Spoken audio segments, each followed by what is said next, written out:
Claudia for being here today. I had Molly in the notes, so. We're going to open this meeting with public comments. The public is encouraged to attend commission and committee meetings and to make comments during the designated time in the agenda. The public comment period will be limited to 20 minutes total, and each commenter will be limited to 2 minutes. If you wish to provide a comment, please sign up at the list here. And as long as those comments are germane to the conversation, the items on the agenda, we would love to hear those comments. At all meetings, the commissioner chairing the proceedings will have the authority to manage or limit the number of persons or the amount of time that they have to speak, so we can fit into that 20-minute period. So we will begin with public comments. Do we have any public comments today?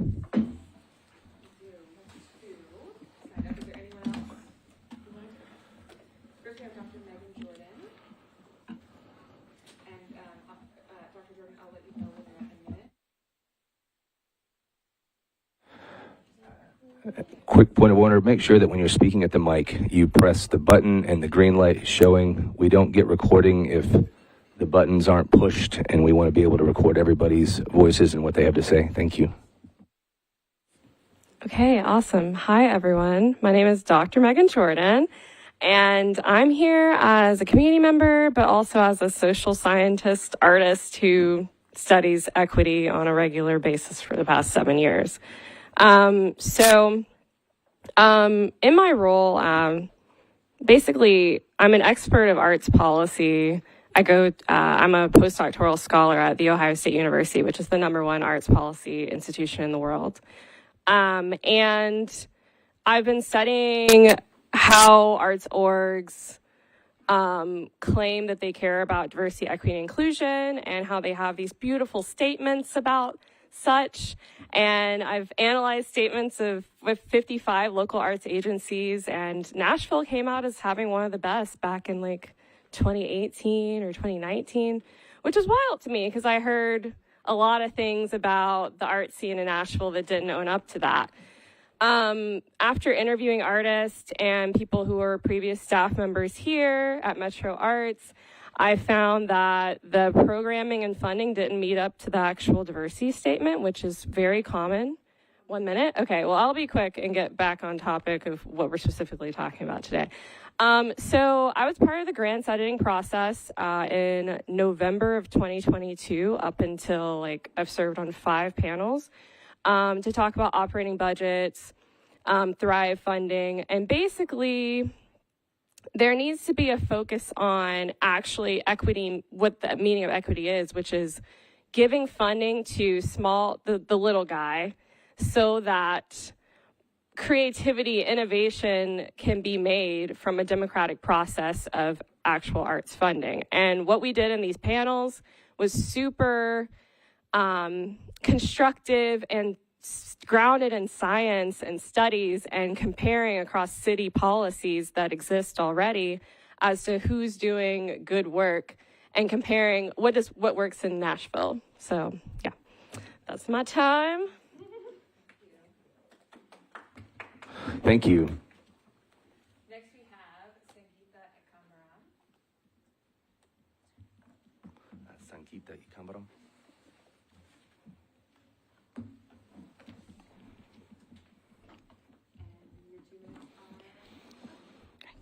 Hi, I'm Sangeeta Ekamaram. I served on the grants editing panel last summer, and I was just kind of going over my notes this morning, so I'm going to just blurt out everything I remember from the work that we did. So basically, we talked about how funding needs to be prioritized, especially for emerging artists and people who don't have experience writing grant proposals, that there needs to be an increased transparency and engagement in all aspects of the funding process from beginning to end. And we talked about how there needs to be a simplification of the application process, which actually has happened. As someone who applied for Thrive now 3 times between 2022 and now, the application has become increasingly easier and more accessible, especially this last round was awesome. And that the whole purpose of this is to actually implement significant redistribution where resources are more evenly distributed between patron class and working class organizations. And I'm going to quickly go through 5 points that we talked about in our training for the grants editing process.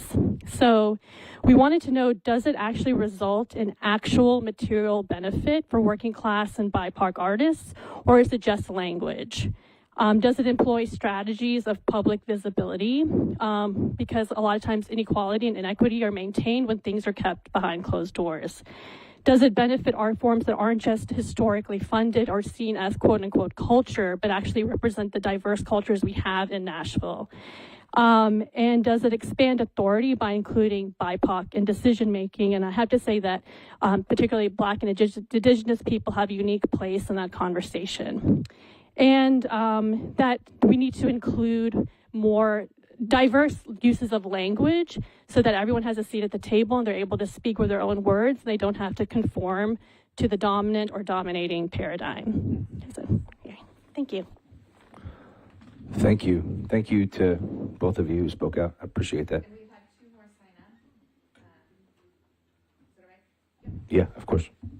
Okay, next is Elena Anderson.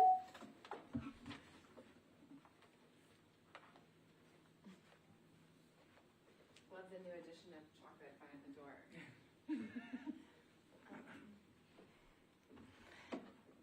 All right, I'm going to read from my phone since I just wrote this in the car on my way over here. My name is Elena Renee Anderson. I've been a musician and community organizer and arts leader, deeply invested in cultural vitality of Nashville for the last 10 years.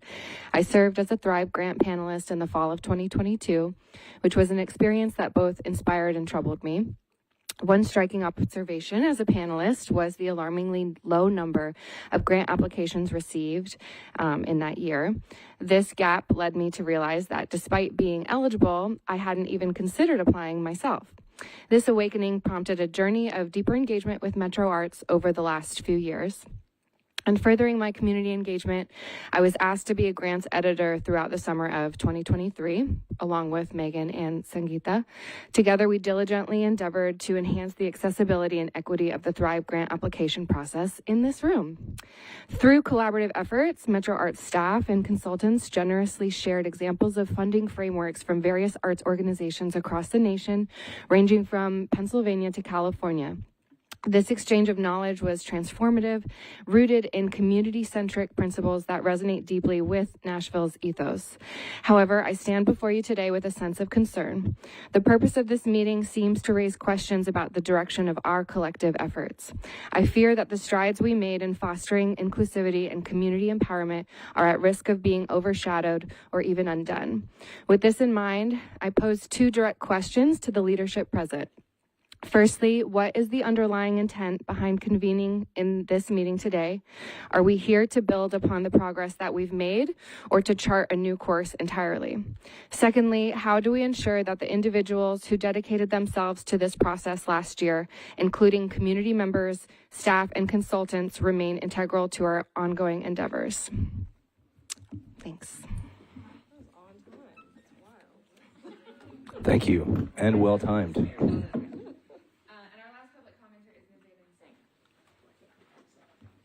Are welcome to her 5 seconds.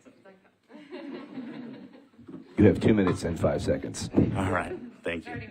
Hi everyone, I'm Davidson Singh. I didn't really get a chance to introduce myself before. I'm a lifelong educator. I've served on multiple diversity and inclusion committees throughout both the art scene here in Nashville and professionally in Boston, Massachusetts at Concord Academy. My video innovative and animated short is used at Harvard University by Beverly Daniel Tatum because of its significance in racial identity theory. So I'm here to tell you about not specifically the grant context here, but the historical context of state and metro money and how it's been allocated to the bigger performing arts organizations. I worked at the Tennessee Performing Arts Center for 2 years as the manager of education and community engagement. I think that it's important to consider how much money TPAC and other large performing arts organizations received during COVID and see that to the artists, this Thrive Grant money and other grant funds are seen as the same pot. It's the same bucket that they have not had access to. It's the same well from which we cannot draw. So with regard to the Tennessee Performing Arts Center, I was told and contextualized that this was money that was promised to TPAC by Mayor Cooper. Mayor Cooper is not mayor anymore. And the funding that they received over COVID is in the hundreds of thousands of dollars from what I understand. So it's not fair that they can use the excuse that we do good work here at Tennessee Performing Arts Center, when within 1 year you can count 5 to 6 BIPOC and queer administrators and full-time staff that have either left or been terminated under questionable circumstances. Most importantly, Dr. Mary Clark, upon receiving funds for a new building now on the East Bank in the amount of something like $200 million, within a month of receiving those funds or promises of those funds from the state, Tennessee Performing Arts Center terminated Dr. Mary Clark, their chief diversity officer, the only executive team member of color, making all the BIPOC employees and touring artists feel incredibly unsafe at that space. So if you're going to say we do good work here, you should hire and retain executives of color in those executive important positions. Thank you.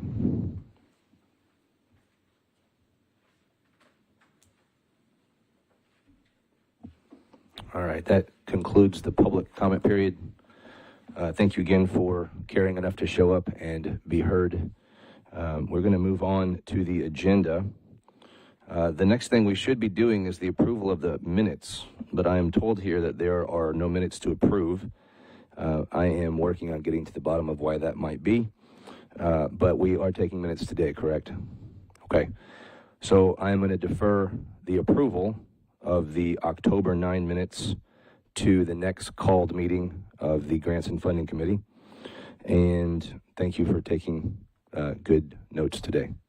I will note that at all times, but it feels like especially right now, we need to be getting things right. And so I am not unbothered by the fact that we don't have minutes to approve. Let's move on to fiscal year 24 second payment update. Is anybody here to give that update? Not necessarily. I'm going to publicly introduce myself. My name is Sydney Davis. I'm the new Strategic Grants and Initiatives Manager. Before being a grants manager, I'm a person. After that, I'm a citizen of the city and someone who has called it home since birth. And I would just like to state it plainly that I am advocating for those funds to be released. My team is working extremely hard. As we all know, that this has been a very tumultuous time. Unfortunately, I have not had the opportunity to be here as long as some of you, even in the crowd, have been. And I'm trying. I am open. And I'm advocating for these payments to be released. As an artist myself, as someone who calls this place home, who has always called it home, it's important that I think we remember the human in all of this. This work is extremely important. It has, in some ways, become personal because it needed to be. But I also think, I know that you've been asked of this before, but please give me grace as I'm trying to take a system that has been clouded in criticism, clouded in, we'll say, confusion, for lack of better words, whether that was purposefully or not. But I am a person first. I'm a Nashville citizen next, and then I'm a grants manager. I've gone through and tried so hard to read through the work that you all have done, that every person in this room, whether it was directly or indirectly, has done. And at this moment, at least today, my goal is just to understand and listen. It is not to implement anything outside of advocating for how do we get these funds released faster. I would love to give you something more strategic than that. But realistically, I have as much runway as unfortunately most of us do in this room. And I am doing an open call right now that if you would like to send me an email and share with me directly as the person who is now in charge of the strategic grants and initiatives part of this department, my email is sydnie.davis@nashville.gov. I want to hear everything. I want to know everything. I'm sure that you have given it a million times before, and you have put an ungodly amount of sweat equity into this. And I'm just really hoping that we can find the human in this situation, because at the end of it all, there are individuals who are without. And I'm hoping that that won't be the situation for too much longer. I'd like to say something. Thank you. That's it. Thank you. Commissioner McCoy, you're recognized. One is, I think that there weren't very many people on the grants committee last October, and I know I wasn't there because I was gone. But I was invited to meet the new grants director, Sydney, in January as the only member on the grants committee. In January, there was only one person, and that was me. And when I met Sydney, the first thing that I did was to say, can you tell me about your background in grants? And I want to take this opportunity to ask you if you wouldn't mind sharing your background and what you bring to the table, because I was very impressed with your qualifications. And I don't think the board ever gets to hear about the background of our employees and how well they come to the table. I don't mind. I've worked in higher education in terms of different levels of grants, Title III, a few Title VI areas where we worked with different funding. Most recently, I was I was working with an organization that was funded by the NSF, which is the National Science Foundation, for the goal of creating more Black and Brown data scientists. It was called the NDSA. It was hosted out of Clark Atlanta University, which is an HBCU. And that's essentially what I had been doing most recently, working. My region had 32 HBCUs that I worked with, but overall we had over 100. And realistically, just my goal right now is just to listen and learn. I do have a background, in grants in terms of, and as well as strategic communications and journalism. And the things that I do are always going to be rooted in transparency. It's part of the reason why I have not been able to produce anything tangible yet, because I'm not going to invite more mess into this. I'm just not. I can understand and see that there has been a lot of sweat equity that has been overlooked, mismanaged, and not even appreciated in the way that it should be. So, I mean, if anyone, again, wants to sit down and email me and ask me directly more specificities of my background, please, I'm open to it. But my goal is just to do right and do good work. That's my goal. Thank you. Commissioner Wade, you are recognized. Thank you. Thank you, Sydney, for sharing your heart. And the unfortunate... It's on. Can y'all not hear me? The unfortunate occurrence that all of us here are new and we're not a part of what happened last year, but do have grave responsibility in addressing it. Is unfortunate, like I said, and I think that we are all around this table because we are here to support artists and to support staff that are working hard. And so we commit to that. I have a couple of questions, though, relative to this lack of minutes. And so thank you, Commissioner Jester, for tracking down why there are no minutes from that October 9th meeting. And then I'm interested to know, for the second payment update, who should have been providing us the information relative to that? Is it Metro Finance? Is it Metro Legal? Is it the executive director? Because that also is one of the things that I think has such grave consequences for even why we're here today, because we can attempt to move on into what we need to talk about in number 2, 3, and 4, but we're at a disadvantage to do that. So who would have been responsible for providing that update, and when should we expect it? Unfortunately, I think that's for us to try to point out today.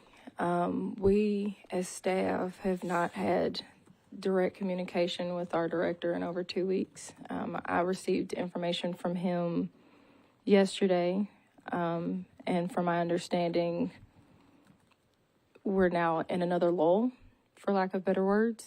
And so I would think that as a committee, we probably need to have a conversation with the overall commission for a direct question to that. I mean, I know that we were given the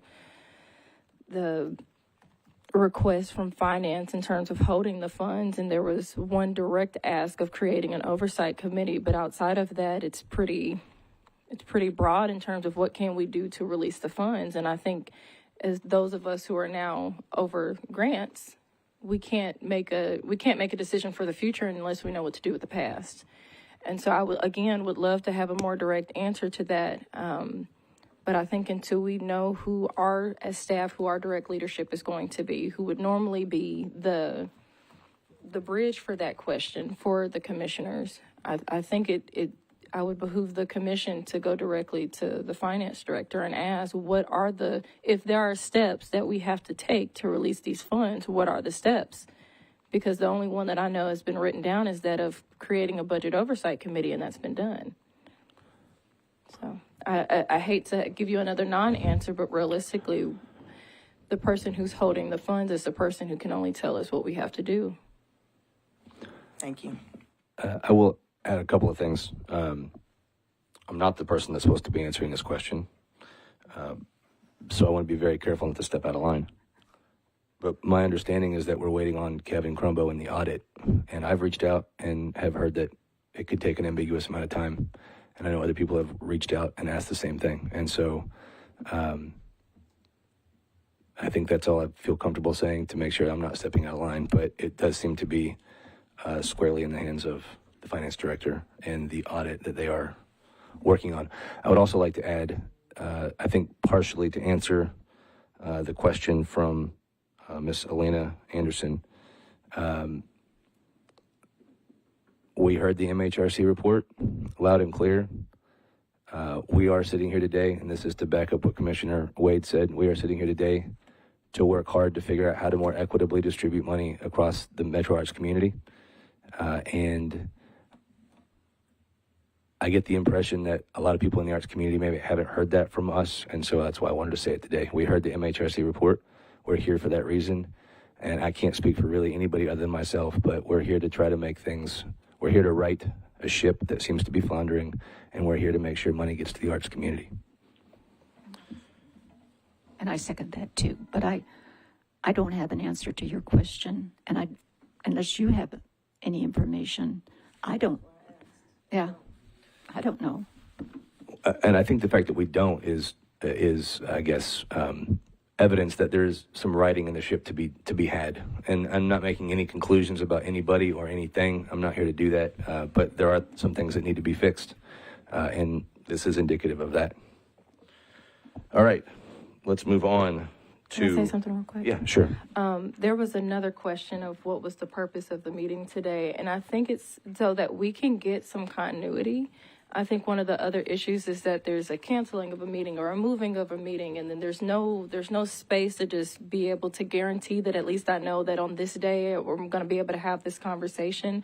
And I think it's so that we can start that.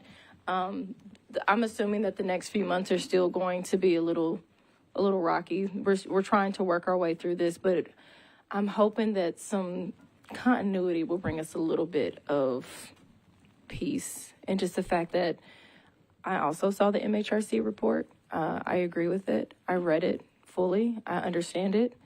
And equitable funding is not an option. It will be what is the status quo. But again, that comes with work that has to come internally in terms of different processes and procedures that, unfortunately, me, just as the individual grants manager, I don't have the ability to just do.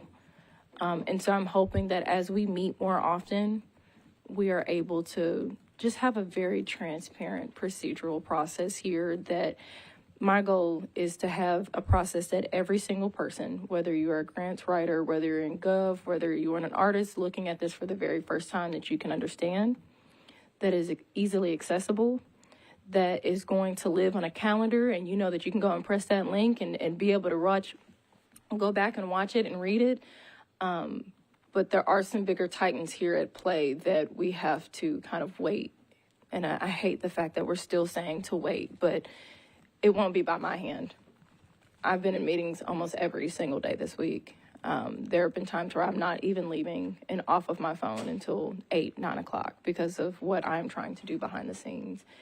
And there's not much macho behind someone who hasn't been here but less than 100 days. But nonetheless, I'm in the conversation, so it won't be by my hands. Thank you. All right, let's move on to overview of current applications and rubric. Commissioner Jester, before we move to that, I don't know if a motion is needed, but if we are going to have continuous meetings so that we have continuity, I think it is important for us to determine who needs to be at all of the meetings. The people in this room right now don't have the information that we need. And so if we are going to continue to meet, which we are, and may need to in the short term call another meeting, I'm asking that the director or the interim director, whoever that is decided, be in this meeting. And that Metro Finance and potentially Metro Legal. Is Metro Legal here today? Not today. So that... They're watching, though. Okay. Thanks. But if there are people that we don't have enough information to even, again, move forward, I'm going to ask, I don't know if this is a motion or not. I'm looking at you, Commissioner Watts, because you are the process lady. But if we need to make a motion and make a specific request of whomever, whether that is the mayor, whomever that is, the people that need to be in the meeting need to be in the meeting. It is a waste of our time to schedule a 3-hour meeting and be unable to do any work.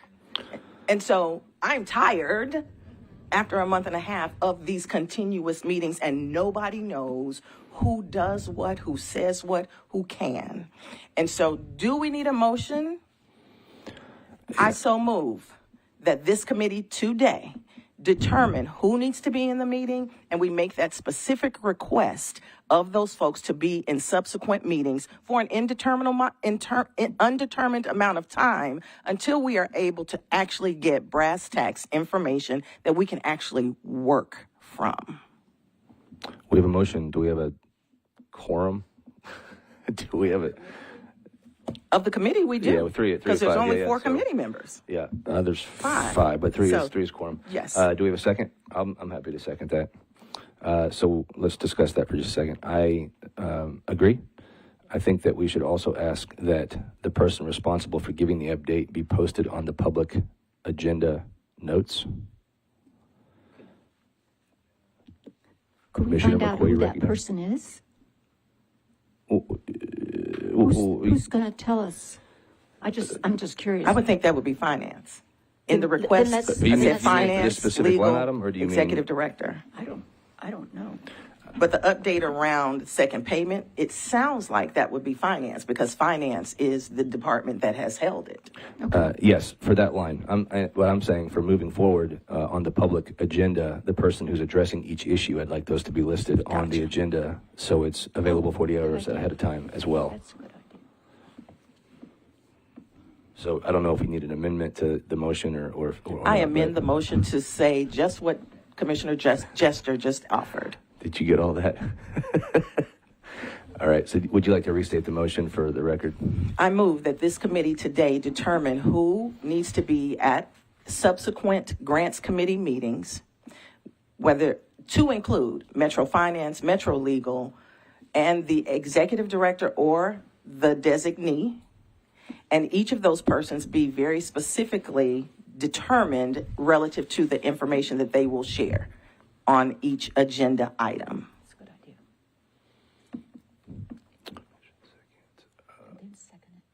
Yeah, we did second it. So She rephrased it. oh yeah. So then we need a second. I'm happy to second it again. Good. All in favor? Aye. Motion passes.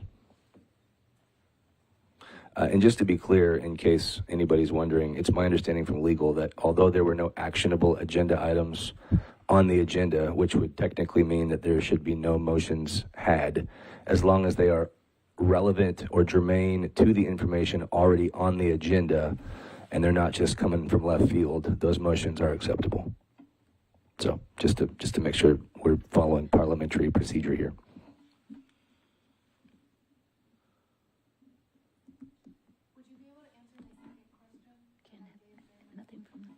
I'm sorry, but I didn't hear anything from the audience.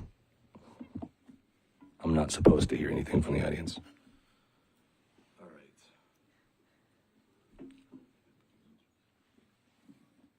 All right, so we'll move on to the overview of current applications and rubric. This is for the application period, or for the fiscal year July 1, 24 to June 15, 25. We do have the editors, some of the editors in the room from last year, and I would like to recognize them. We have Ms. Sangeeta Ikambram. I think Ms. Lydia Youssef was going to be here, but is not. I think Ms. Cynthia Harris, Ms. Cynthia's not here. And then we have Ms. Megan Jordan and Ms. Elena. I had Elena Renee, but it's Elena Anderson, I think. Elena Renee Anderson. And so if you would like to talk about the current applications rubric and about that panel from last year, we'd love to hear from you.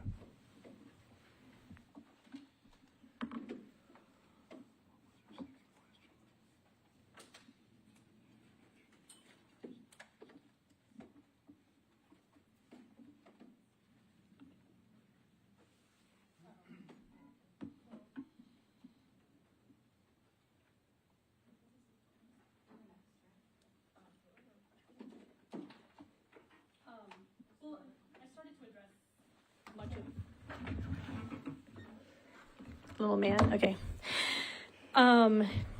Yes, actually, I didn't realize that there was going to be a separate thing, so I was trying to like squeeze it into my public comment. But so I'll just continue where I left off.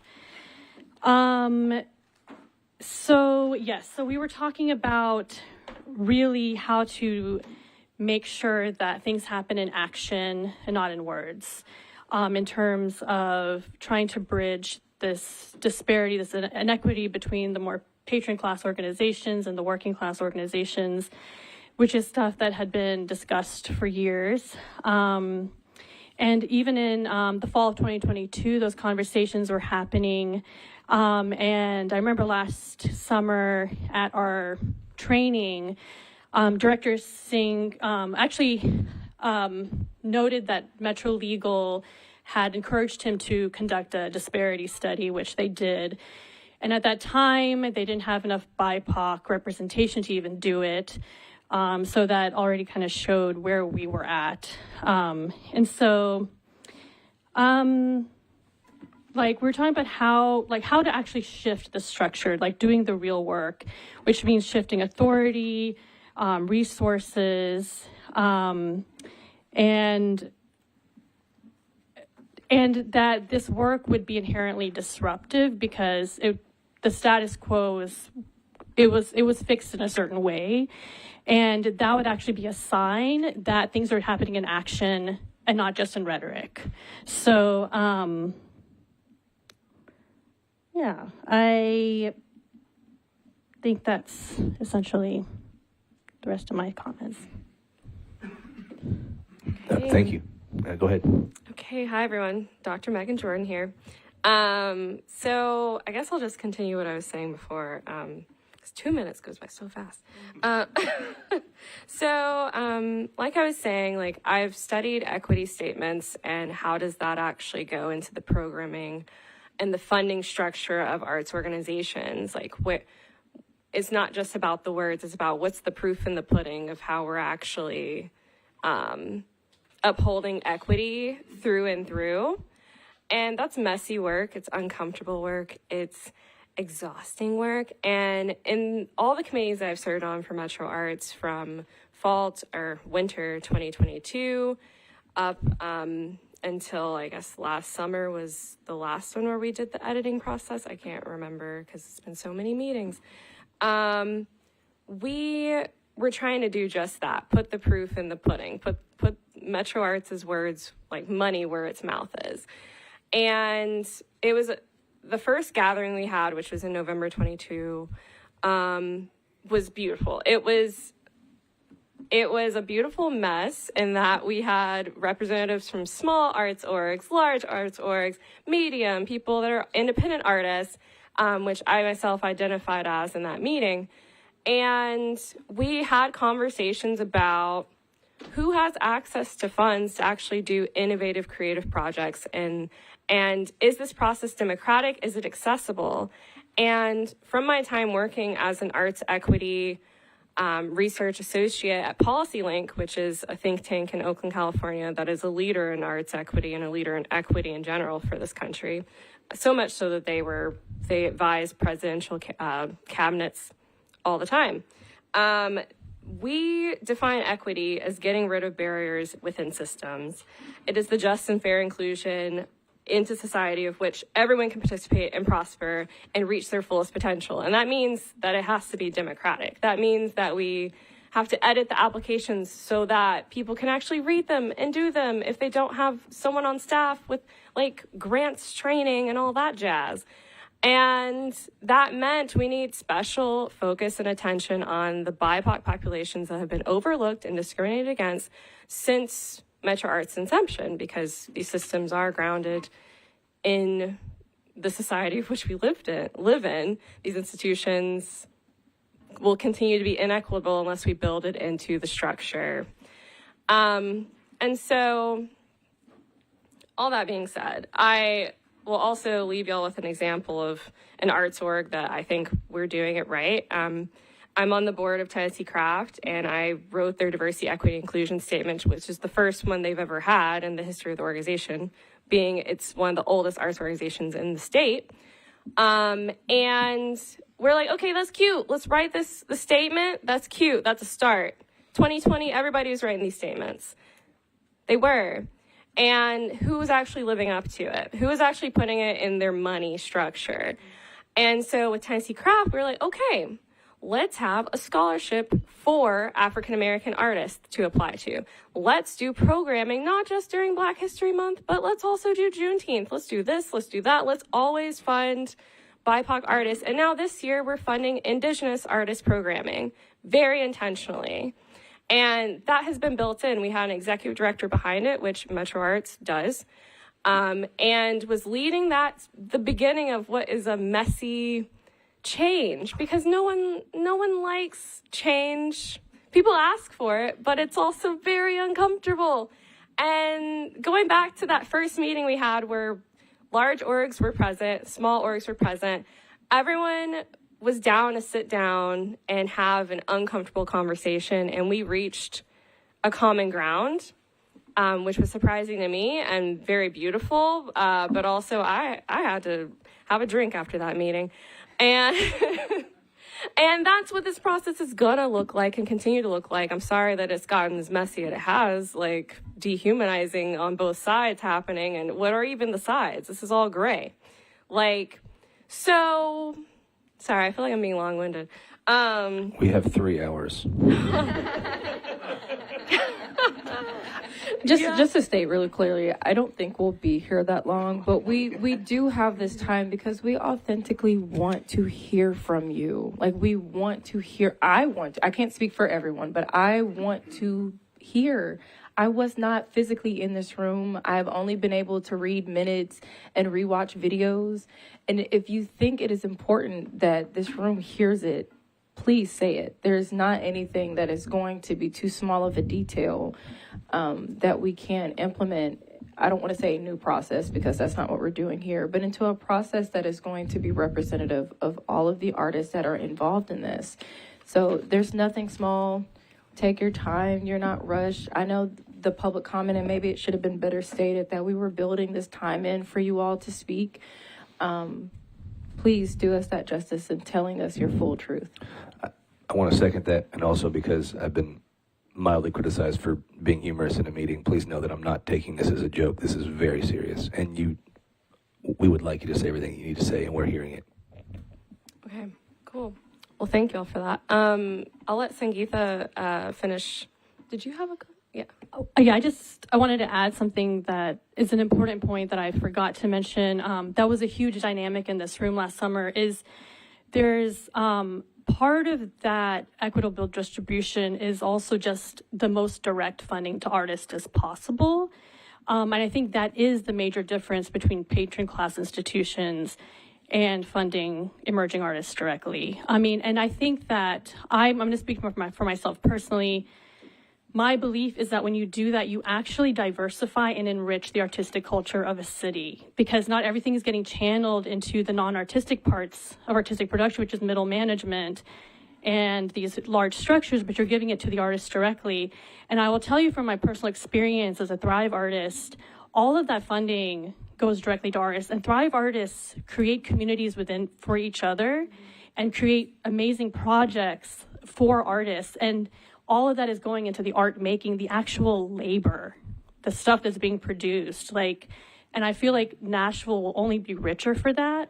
We're going to diversify the art scene that way. It doesn't become like few institutions get to represent what art is, because it doesn't even represent the reality. The reality on the ground is that this is such a diverse artistic culture happening. And I think the more we enrich that soil, the city is just going to come to life as an artistic, it's going to be put on the map as this creative culture. So, and I think that was part of we even upped the amount for Thrive in our editing process last summer, even from this year, because what we saw was that if you give it directly to these independent and small organizations, micro-organizations, they are going to implement these projects and have artistic control over it instead of having to go through someone else. And some artists prefer that. I'm not trying to knock that. Some artists like to be managed. Some artists, that's the way they work, and that's fine. That's one way of doing things. But I think that's a huge part of equity, and that's across the board. But I think in this city, it particularly affects BIPOC artists because historically speaking, the arts that are prioritized and seen as culture and art, they are part of a white dominant paradigm. And we have to acknowledge that as part of this too. Thank you.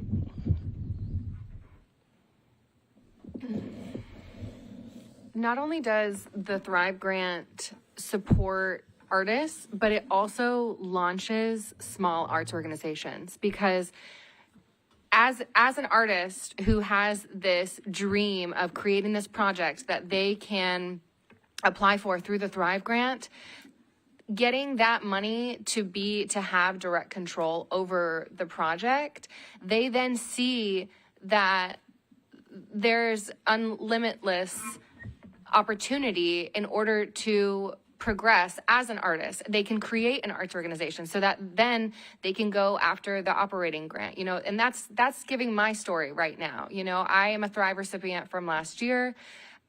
Before that, I was a panelist reviewing the Thrive grants from the year before, and I realized oh my gosh, I can apply for this. And so how important the Thrive grant is to go directly to artists is not just going to it's not just going to support one-off projects, it's also going to help build future arts organizations, because we are directly supporting artists who are the future of Nashville.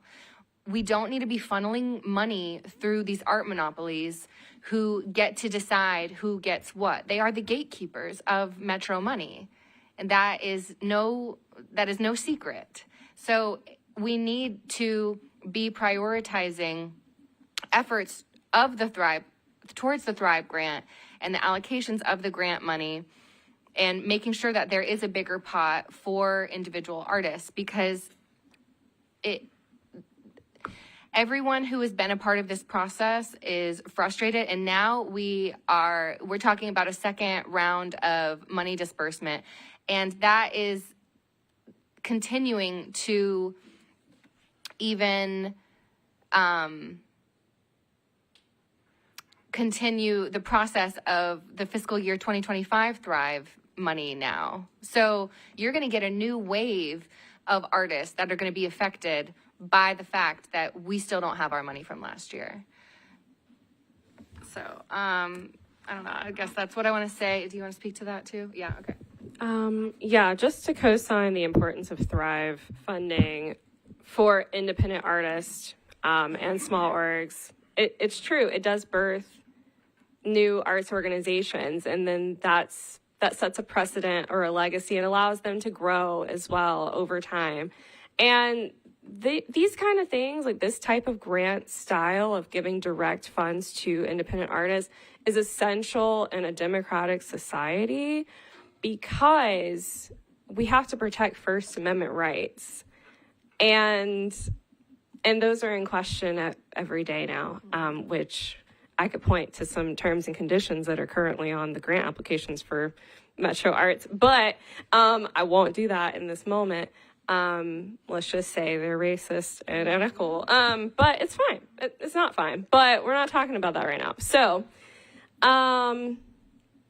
So basically, innovative work does not happen through corporations or from big money organizations and institutions. Innovative work that takes risk and chances comes from the ability to be independent and not worry about, oh, well, the boss says this, or, oh, well, this institution doesn't want to take a political stance, so let's water down the work a bit so that it's acceptable and palatable for their funders, but isn't true to what my neighborhood is saying and what the woman down the street is saying and what the teachers are saying and what my kids are saying.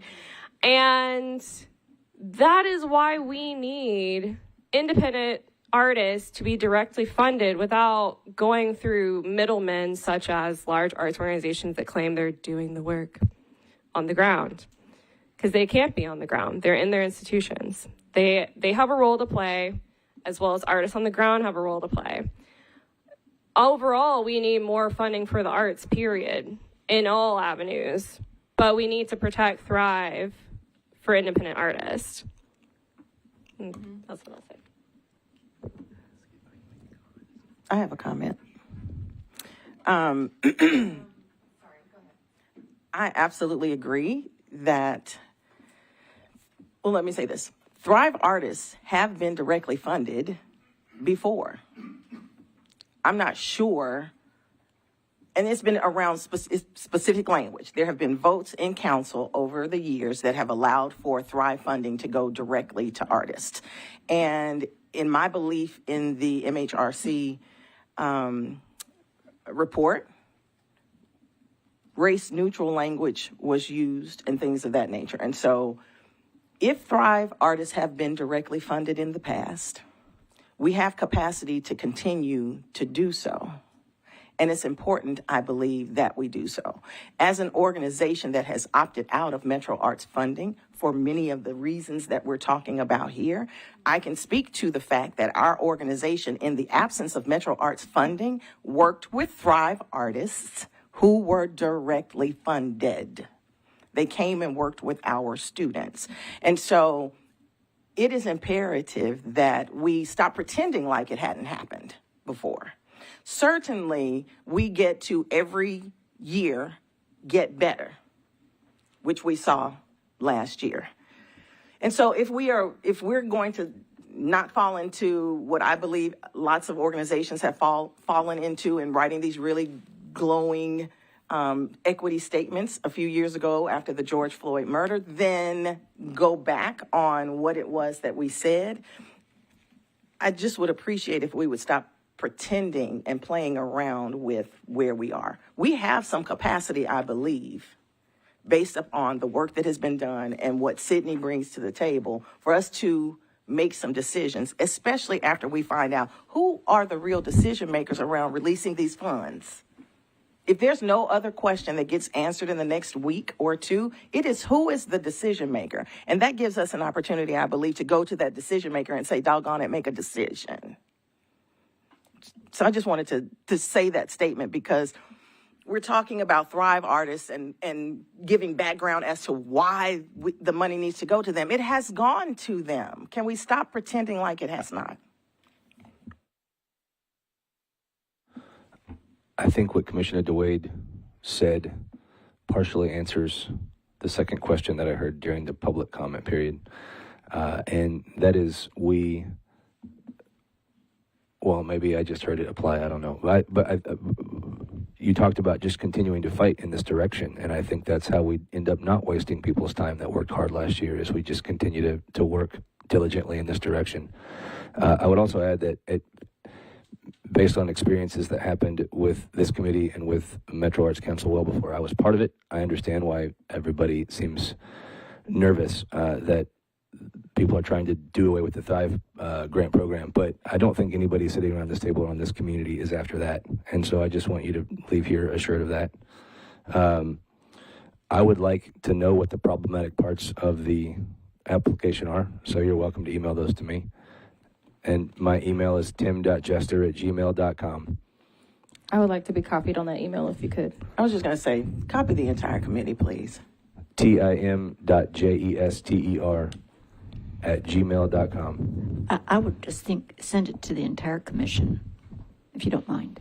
Can I ask a follow-up to that as well? So who here has looked over the grant application from 2024? You have it in front of you, printed out? I have. This isn't the application. This is the. This You is read the whole thing. Yeah. This is Okay. the guidelines and the rubric. Yeah. And being the only person who was on the grants committee in the fall, I've never seen it. I never got any onboarding. I never was told about any of the things that you've just said. It's online. I think you could have so just much- gone on the website. I have so much online that it's almost impossible to read everything. Over this weekend, I've received, I can't tell you how many emails. And that was true last year.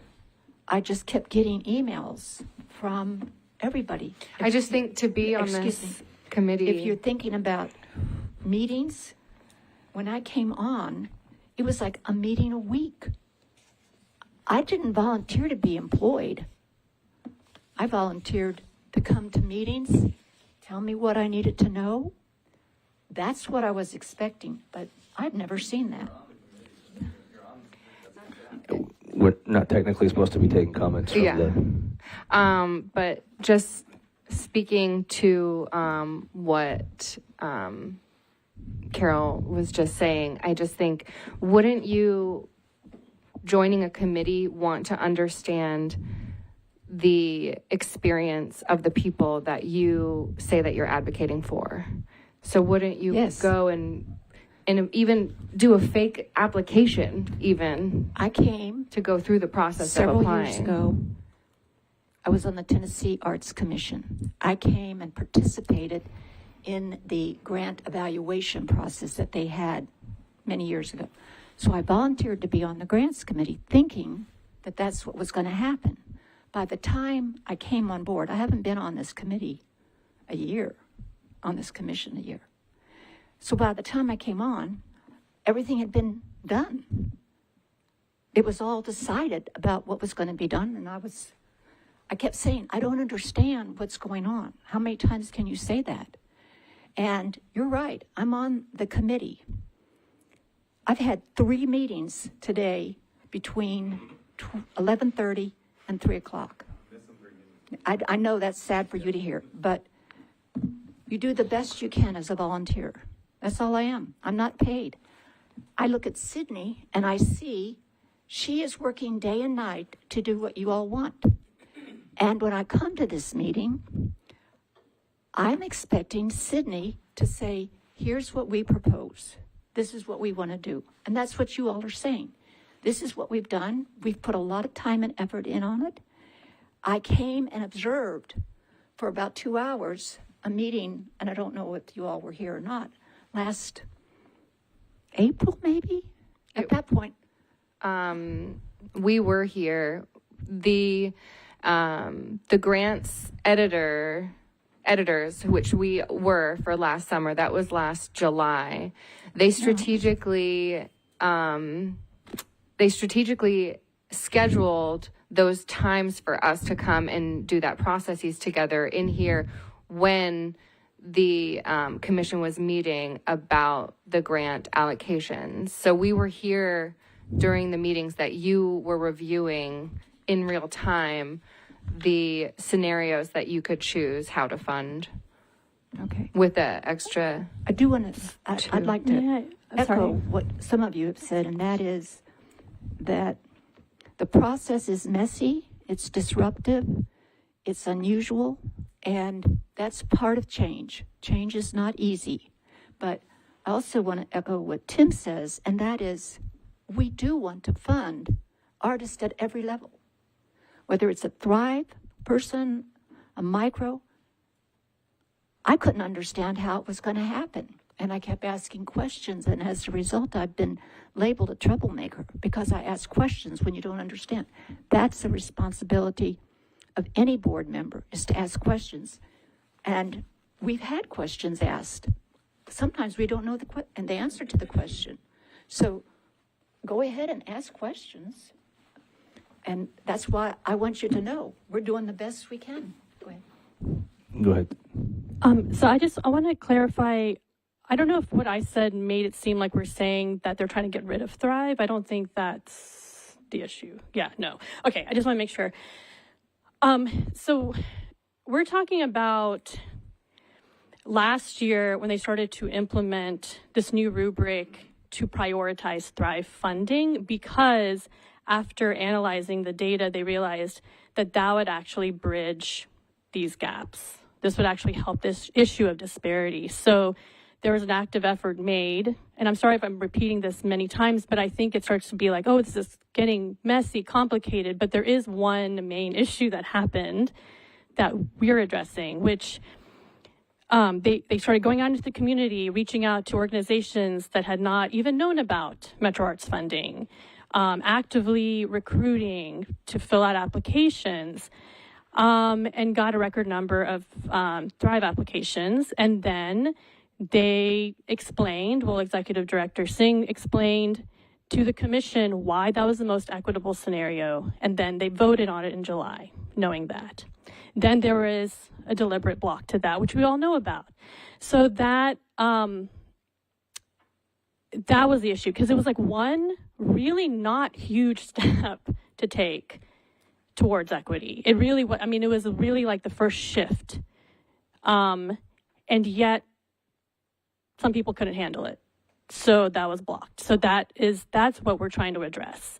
So there's something about saying that you like to do the work, but just to know, and I know many people are new, and there's so much to walk into now, but just to keep eyes on what actually happened, very basic facts, to know that that is what we're up against, and that there are actually identifiable actors that blocked that funding. So that's clear. That's not messy. That's actual clear facts. Thank you for bringing us back to that.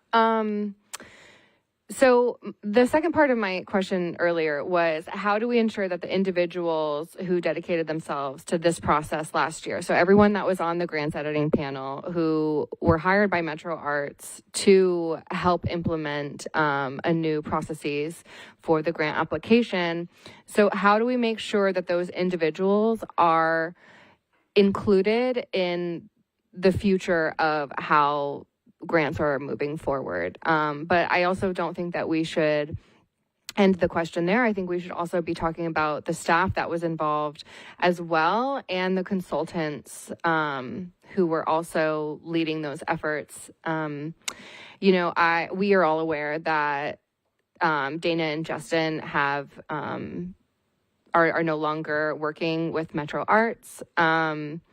We know that there are some other contracts happening that I don't think there is transparency around.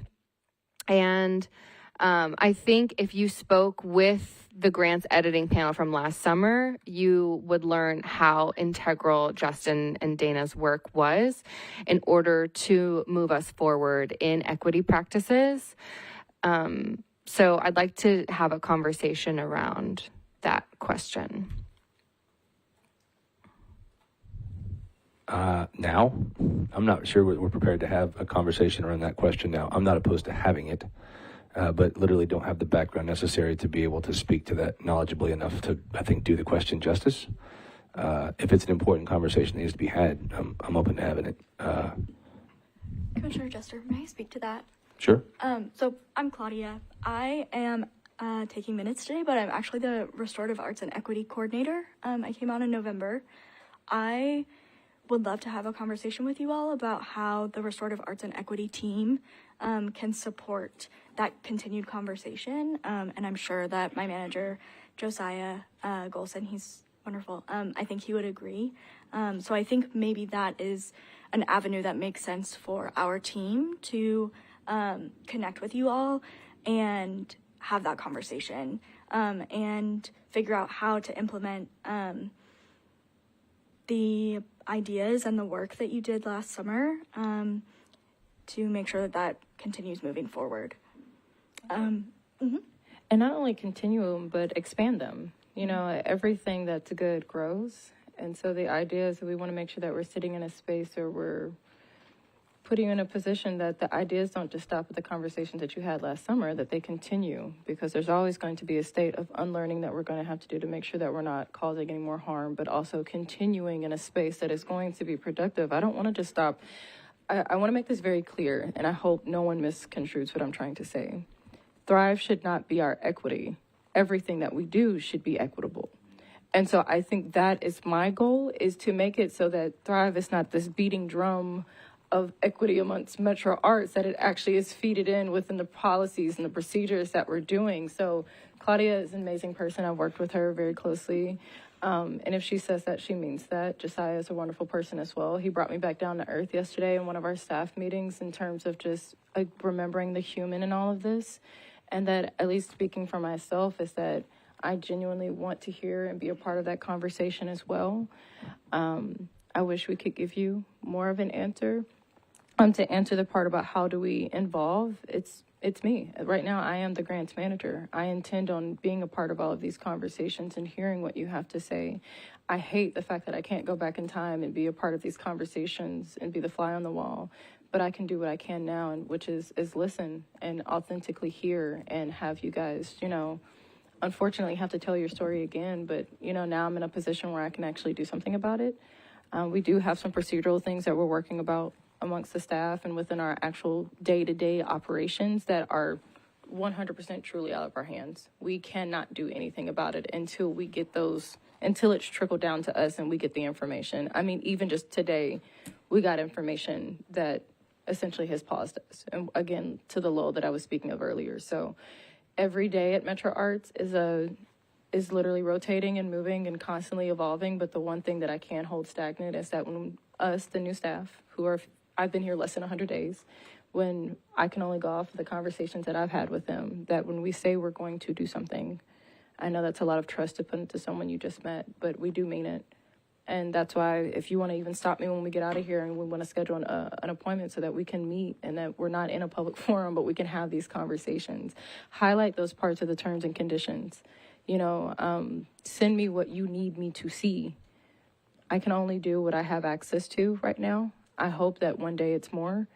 And at least in the meanwhile, please bear with me that when I say we want this information, we really do. No one, at least from my understanding at this table, wants to get rid of Thrive. We want to support it. We want to make sure that the work that was done to make sure that it was funded equitably is reflected back. I read the MHRC report, and I understand the things that happened that has stopped some of that work. And I'm hoping that the people who are watching this meeting now understand that I don't intend on being in this position and doing anything that's not equitable. Sir, what was your name? Since my agenda only says editors from last year, I think that includes you. So if you'd like to speak in. Yeah. Just want to make sure I'm following correct parliamentary procedure.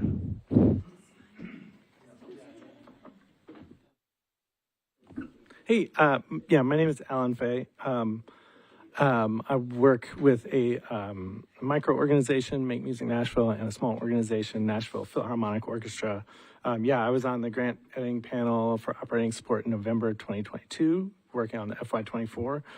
And then over the summer on the operating support panel for that one as well. And I mean, I just want to echo what has already been said. They were really, I think, really important, each of them really important steps forward for the community. I think my only real concern, and I'm fine to not have been officially invited to speak today. It's okay. I know my voice has been heard in a lot of ways over the past 3 years at these meetings.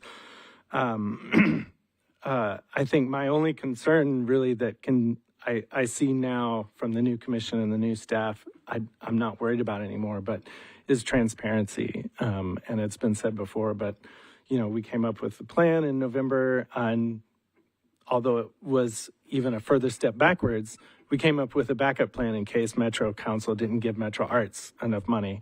And then we didn't go with it. We went with something else, which is fine. That's great.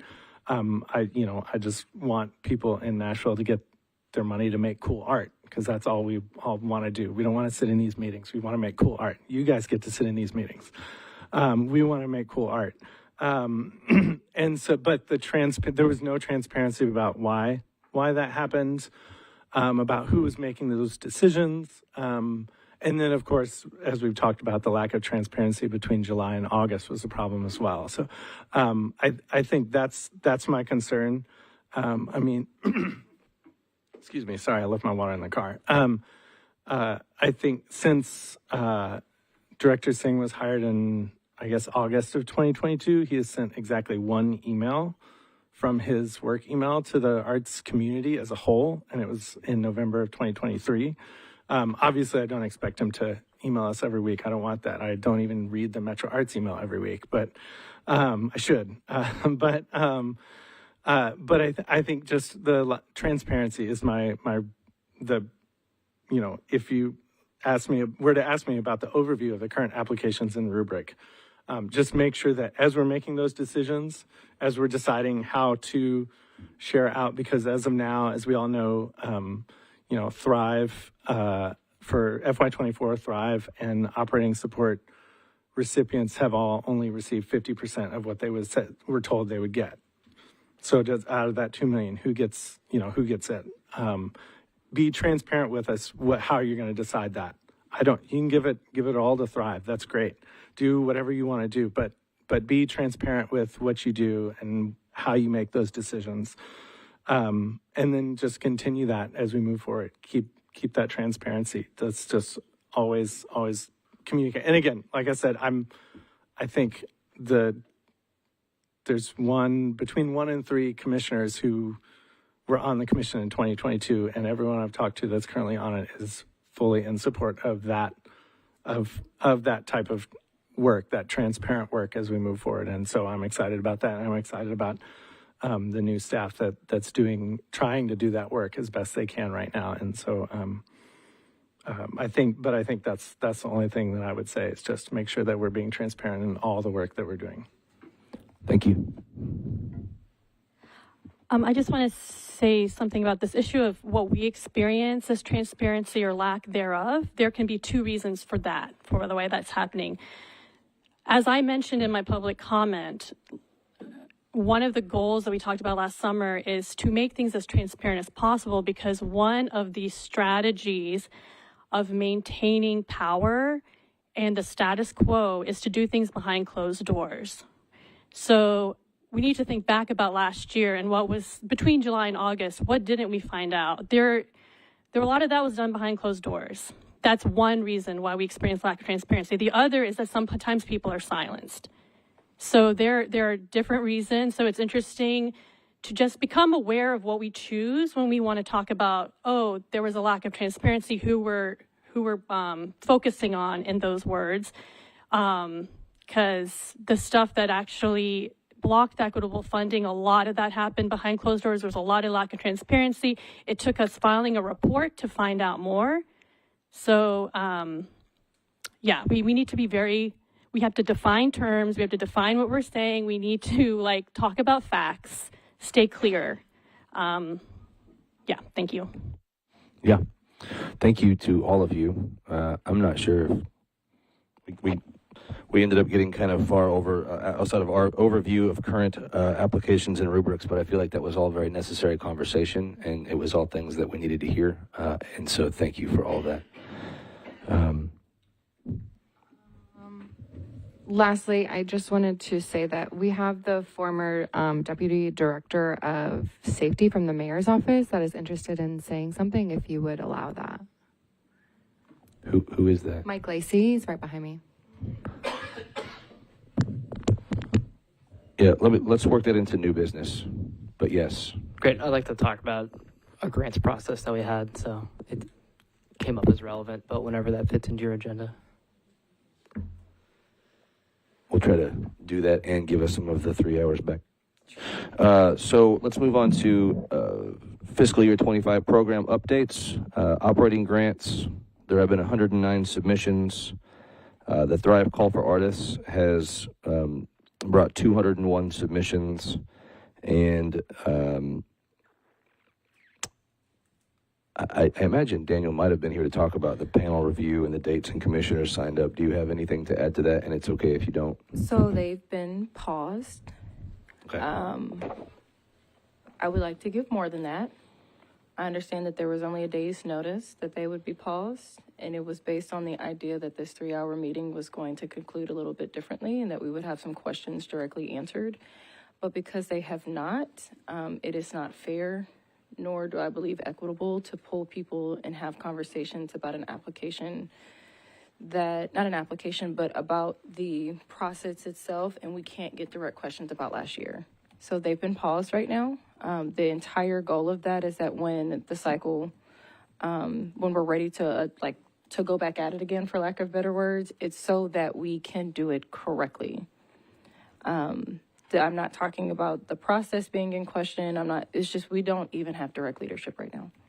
And I don't want to start a process and be in a situation where you mention that second wave of artists and they're put in a limbo in a gray area as well. It's not fair to them. They did work to do the application. And I also don't want it to be that they're assessed originally and then it's called into question where they have to be assessed again and then you have two different scores. I understand that it was unfair and that it was really last minute that we had to pause them. It's not something that I necessarily wanted to do, but I felt when weighing the ideas of having these applications assessed correctly, fairly, and justly, versus doing it just for the sake of staying on the cycle schedule, I didn't think that was fair. And I also didn't think it was going to show appreciation for the people who put the applications in. We had a wonderful number. I've looked at every single one of them. Claudia has actually helped me look.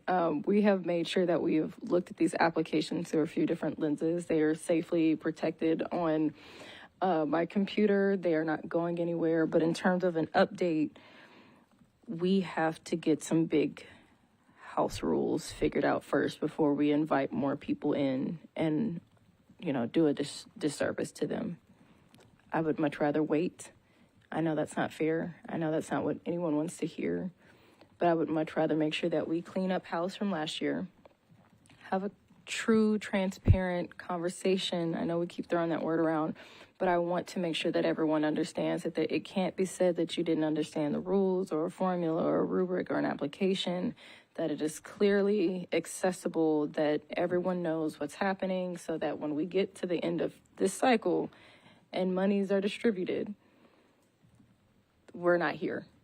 So again, that update is that it is paused, not indefinitely, but paused into those of what we asked earlier can answer those questions for us. Because I would assume, just based off of what I've seen, that some of the individuals that applied from last year who are in this state of greatness also applied again this year, and essentially inviting them in again for a process that has not been solidified and answers that have not been questioned. I hope that makes sense. So. Thank you. I think with that, we'll move on to the Tennessee Arts Commission and the March 19th meeting with TAC panel and staff. Do you have anything to add about that? I know that they're doing a DA training, but outside of that, this will be my first DA training, so I don't have anything additional to add to that. Okay. I think the motion to make sure that we have somebody here to address all the issues on the agenda will be very germane to our next conversation. With that, we'll move on to staff report. Do you have anything to report for staff? We've essentially talked about it. Okay. I mean, just making sure that we get the direct questions of funding answered, making sure that the individuals here, and then once we understand a better understanding of what our leadership within the department is going to look like, I think that we'll be able to have more specified information at the next meeting. Thank you. With that, we'll move on to new business. Mike, I don't want to silence anybody, but I think I'm dangerously close to potentially messing with Open Meetings Acts because this isn't on the agenda. So I'm sorry, but I think we're going to move over that in this public setting. And does anybody else have any new business? All right. With that, I move to adjourn. Do I have a second? Second. See you guys.